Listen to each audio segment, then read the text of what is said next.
The little Rhodes boy, Sylvie, had died.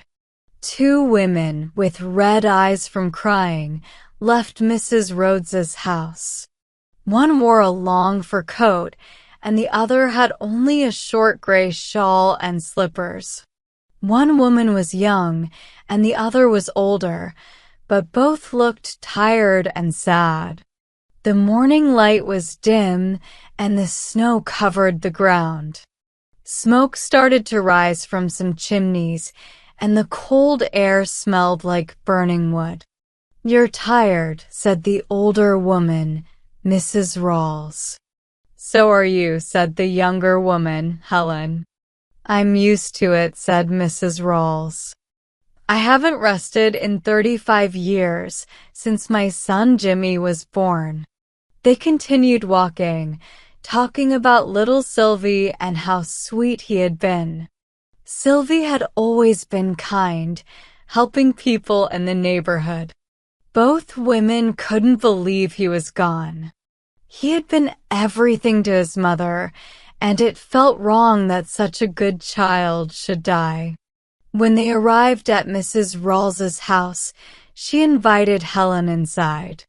The house was small and simple, but Helen felt comforted.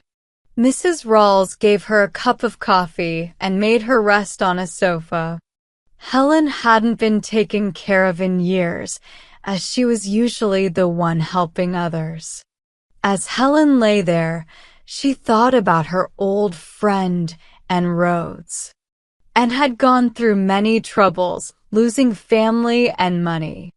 Despite their different lives, Helen had always liked Dan. Sylvie and son had been special to Helen.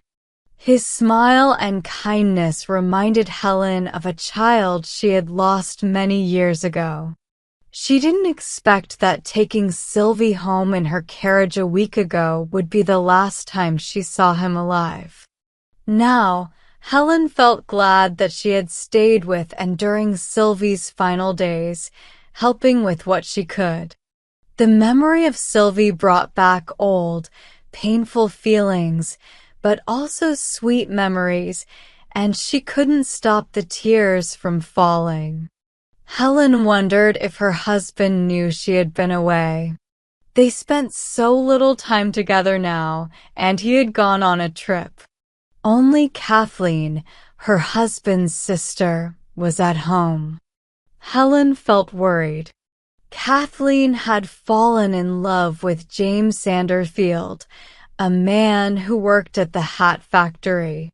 Helen thought it was strange and unfortunate. She didn't understand why Kathleen liked him so much. Her thoughts were interrupted when she heard Mrs. Rawls singing a soft hymn in the kitchen, and Helen soon fell asleep, remembering Sylvie's warm little hand helping her cross the street. An hour later, a friend arrived, but Mrs. Rawls stopped her from entering the room. "Mrs. Armstrong is asleep," she said. "She's very tired from watching over Sylvie. I sent the coachman back so she can rest." "It's hard to believe Sylvie is gone," said the friend. "So many people have been asking about him. Squire Peters even sent someone to check on Mrs. Rhodes. Everybody wants to help." Another woman joined them and said, "I don't understand why God took Sylvie, such a sweet boy, but left old Grandpa Slade, who is almost 90 and never helped anyone." A third woman arrived, saying, "Grandpa Slade is crying about Sylvie. He says he should have died instead. Amelia is worried he might do something bad." The women looked worried, but one of them, Mrs. Beebe, said, "I'll send my son to bring Grandpa to our house for a nice meal. That will cheer him up." Mrs. Rawls agreed to join them, but said she needed to stop by Emma Taylor's house first because her baby was sick. She went to Emma's small, white house. Emma, looking tired, greeted her at the door with a baby in her arms and two young children holding her skirt. "We're doing fine," she said happily to Mrs. Rawls. "Come in. You'll be surprised to see John at home during the day. He's staying home because of Mrs. Rhodes." The bachelor boys brought her wood, and Mr. Fellows's driver shoveled the snow, but we thought she might want to know there's a man nearby if she needs help. "Let me hold the baby, Emma," her husband said. "You're tired." He took the baby and held him close. The baby didn't sleep much last night, but we didn't mind. "We're so happy to have him. Do you see his light curls?" "Emma and I think he looks like Sylvie, Mrs. Rawls." "I think so too," said Mrs. Rawls as she got ready to leave. "Must you go, Mrs. Rawls?" "If you see Mrs. Rhodes, tell her John is staying home, so she knows someone is here if she needs help." Mrs. Rawls hurried home, thinking, Helen must be awake now. Helen woke up in the quiet house. She looked around, not knowing where she was at first. She heard a loud clock ticking and a kettle singing. She was about to fall asleep again when she heard a knock at the door. She quickly got up and went to the kitchen. A tall man was there. He had dark eyes and a serious face. She knew him, even though they had never spoken before. It was James Sandersfield. "I'm sorry," he said. "I came to see Mrs. Rawls. Mrs. Rhodes sent for her." "She's not here right now, but she'll be back soon," Helen said. "Mrs. Rhodes wants Mrs. Rawls to come when she can," he explained. "Is she okay?" Helen asked. "She's very quiet now. I didn't expect to see her this morning, but she sent for me," he said, looking sad. "I carried Sylvie downstairs for her. She said it helped her to have me do it." "I loved the child," he added softly. "I'm glad you were there," Helen said. "It must have helped her a lot." James looked like he wanted to say more, but instead, he turned to leave. "Good morning," he said, and left. Helen didn't reply, thinking about Kathleen. Mrs. Rawls was happy Helen had slept for a long time. The sleigh was waiting outside for Helen again. "Tell Mrs. Rhodes I'll come later," she said as she got into the sleigh. The coachman stopped for some teams to pass. A big, bearded man walked up to her. He looked sad. "I saw the white ribbons on the door. It's not the little boy with the light curls who has died, is it?" he asked. "Oh, it is," said Helen with tears in her eyes. The man took off his hat and stood in the snow. "He was one of God's own," he said quietly. "He was known by everyone here. Just 2 weeks ago, he brought home Mike O'Brien's little girl when she was sick. Tell his mother that my friends and I will help her in any way we can. There's no other work to do in this weather. If you come to Lawndale this afternoon, Mr. Armstrong can help you find a job," said Helen quickly. "Do you know the big stone house with the pillars?" "Yes, that one. I'll tell Mrs. Rhodes. Let's go, Benson." The big, quiet house was very different from the small, crowded house she had been in for 2 days. The silence felt strange. It had been a long time since she felt so alive, thinking about other people's joys and sadness. She was happy when her maid, Margaret, asked her about little Sylvie. Helen answered kindly and gave Margaret some medicine for her cold. "What is it, Margaret?" she asked, noticing that the girl wanted to say something. Margaret paused. Mrs. Armstrong, we all feel so sad for this sweet child that's gone. May God help his mother. Tomorrow is my day off, but I was thinking, ma'am, if it's okay, I could wear my clean cap and apron and help at the house. I could open the door for the people who will come, so everything is nice for her. You are a good girl, Margaret, said Helen, touched by her kindness. Yes, you can go. Later, Kathleen came in. Her cheeks were red from the cold, and her dark hair was messy. She kissed her sister-in-law and sat by the fire. Helen looked at her, thinking about James Sanderfield. She tried to imagine him with Kathleen, but it still felt strange. I just came from the country club, said Kathleen, covering her face from the fire. What did you do? Play golf in the snow. We tried, but it didn't work. We sat by the fire and talked. But, sister, aren't you tired? Were you up all night? I was up all night, said Helen, but I'm not tired. I've been home for a while. And Mrs. Rhodes? I left her very quiet.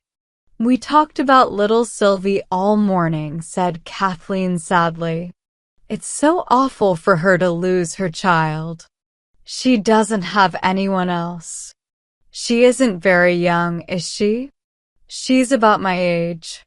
Well, that's not old, but why does she have so many troubles? Mrs. Harper said she has always been good and kind, even though her husband wasn't nice and she lost her money. She never complained. Why did this terrible thing happen to her? Why was her sweet child taken away? It doesn't seem fair.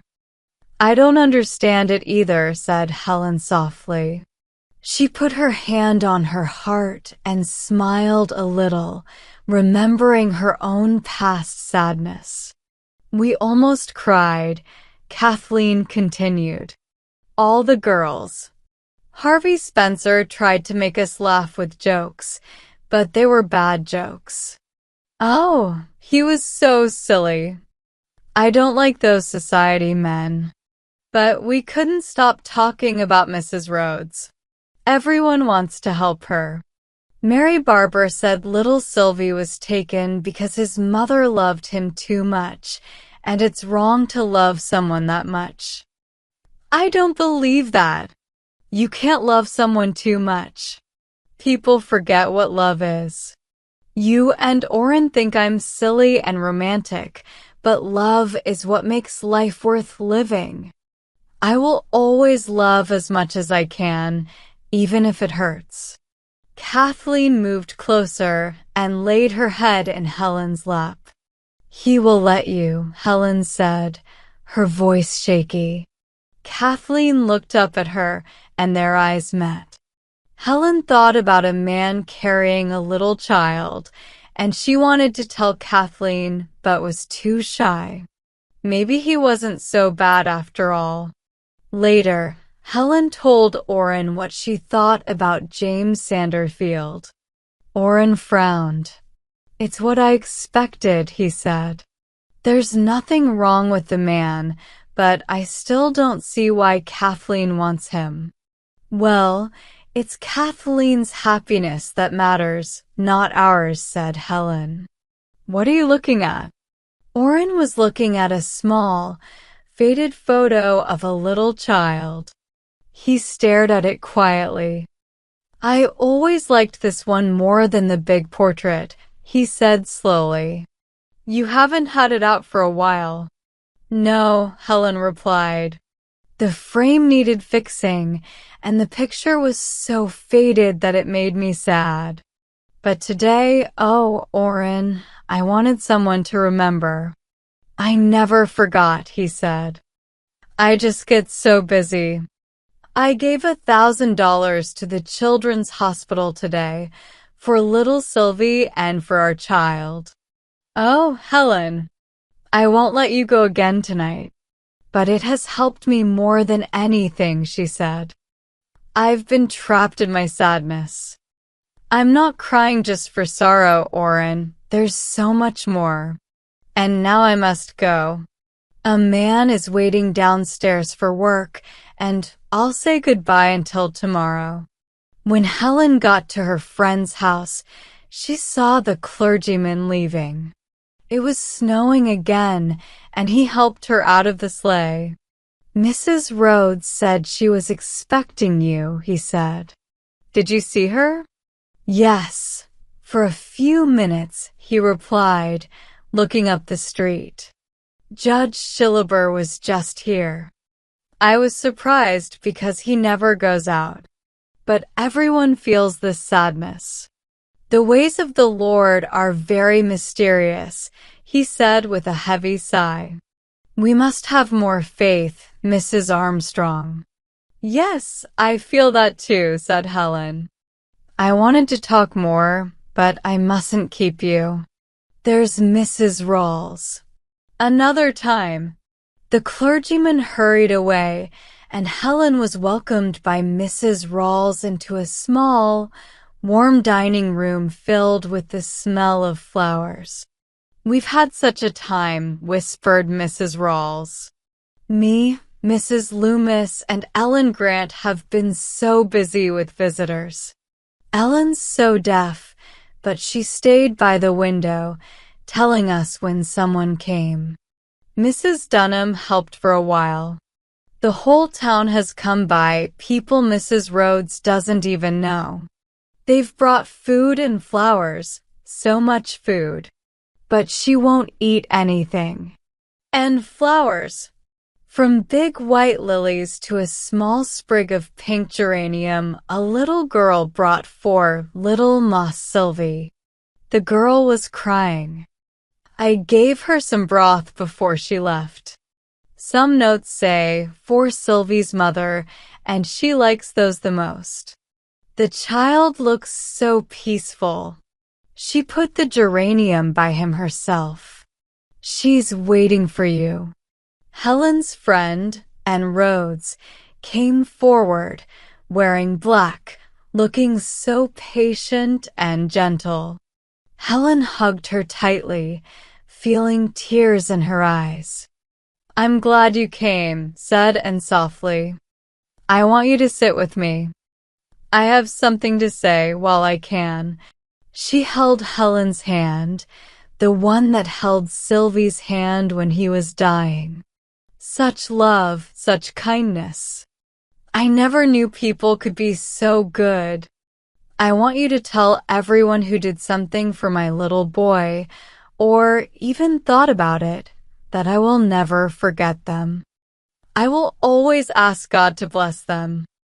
I prayed today, asking God to show me how to help others, so the world is better because my child lived, and I had such joy. You won't forget. I won't, said Helen. She held Anne close, and they sat in silence as it grew dark, while moonlight from the next room shone on the peaceful face of little Sylvie, whose life brought love and whose memory touched everyone's heart.